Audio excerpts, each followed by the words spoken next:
Welcome back to Quick Take Charge. I'm Tim Stanovec in New York. The alleged racist incident in the Champions League last week put a spotlight on an issue still plaguing European soccer. Bloomberg Quicktake reporter Jennifer Zabasaja is here with more. Hey, Jen. Hey, Tim. Yeah, I mean, racism against players on the pitch has been an issue for European leagues for decades. And it's also one that our next guest has really worked for several years to bring an end to, especially since experiencing it himself as a football fan. So I want to welcome AFTV founder Robbie Lyle to Quicktake. He's joining us now from London. Robbie, how's it going? I'm good. How are you guys? Good, good. Thank you so much for being here. You're a friend of Quicktake, so we love to have you on here. I wanted to ask you about this incident last week during the Champions League match. It really reverberated around the world, especially when the players decided to stop playing. What was your reaction to it when you saw it?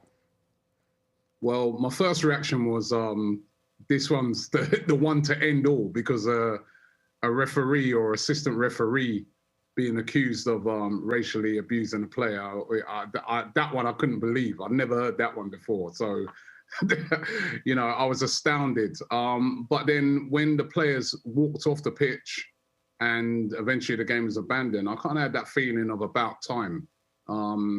This has been coming for a long time. And I applauded those players for taking the action that they did. And, I thought it was a real sort of game changer, what happened there.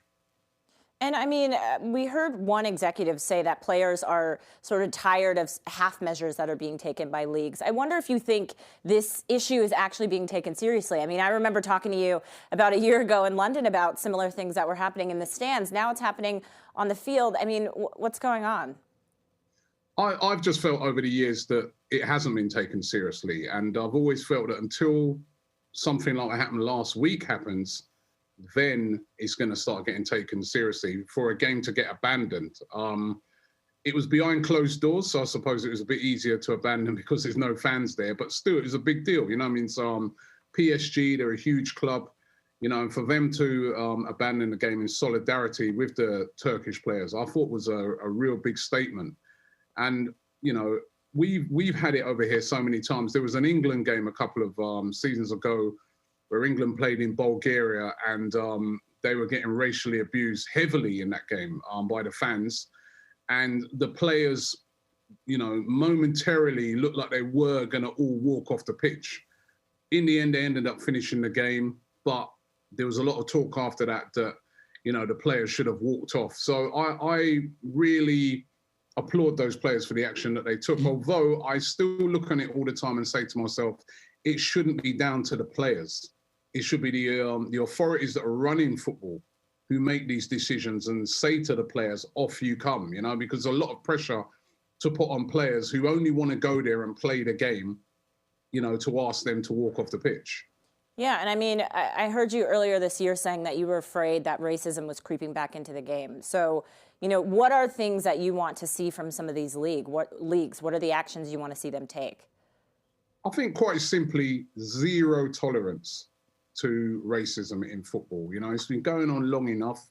You don't see it in other sports. Football seems to have a real problem with it.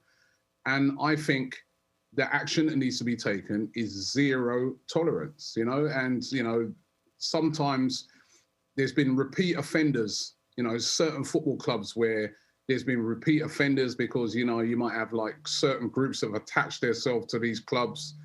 And the only way you're going to get rid of these people is by having absolute zero tolerance. You are banned from the competition. So if you say, for instance, you're in a big competition like the Champions League, and you've been warned before about your fans racially abusing players, and you do it again, you get thrown out of the competition. End of.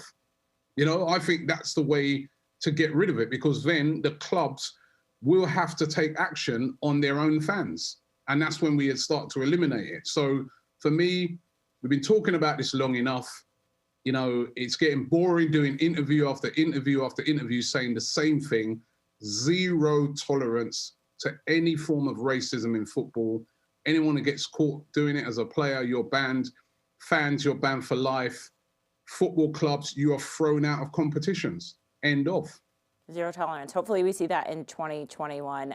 Robbie, before we let you go, we have a few seconds with you.